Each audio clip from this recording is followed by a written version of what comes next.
Hi everyone, Mike Simmons here from the Technology Department, and today we're going to do a deep dive into PasswordVault. Passwordstate is the name of the extension. First, you're going to log into ClassLink. At the search bar at the top, you can start typing in the word password, and it's right there, PasswordVault. And if this is your first time here, we've got some exciting features. No more having to remember those usernames and passwords. If you look at the extensions at the top, it's going to be an extension called Passwordstate, and we push that out to everyone. And you can either pin or unpin it. I like to pin it so it's easily seen. And if it's red, see the color red? That means it's not signed into. And that just means we need to set the password.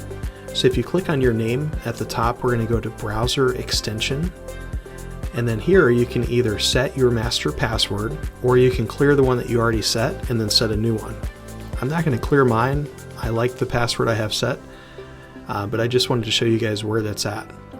Okay, on the left hand side we're going to look at private passwords, and you'll click on your name, it'll say private passwords, and I set one for Passwordstate. And so once I set my master password, I just simply put in the information here and then I saved it. And you can do that with any website and any username password to be able to just save your private passwords. And if you click the little arrow, it does a clipboard and it'll save it to your clipboard. You can just copy paste. All right, on the left hand side, talking about passwords, there's a little toolbox icon and it says, "Have I been pwned?" And so here you can check your password to see if it's been in the dark web.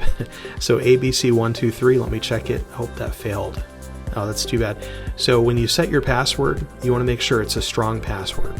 And so let me check this one. Yeah, that one definitely passed. And if you ever needed to create a password, there's a little calculator icon at the top to set one. Okay, so I'm going to test it out here. Now that I've signed in, I've set my password. I'm going to go to this website here, and it will autofill in my username and my password because it's saved into my password vault. Now, if it's a website that hasn't saved it, it'll offer to save it for you, which is really nice. And once you get logged in, you're all set. Well, thank you so much for watching, and I hope that you've enjoyed this tutorial on PasswordVault.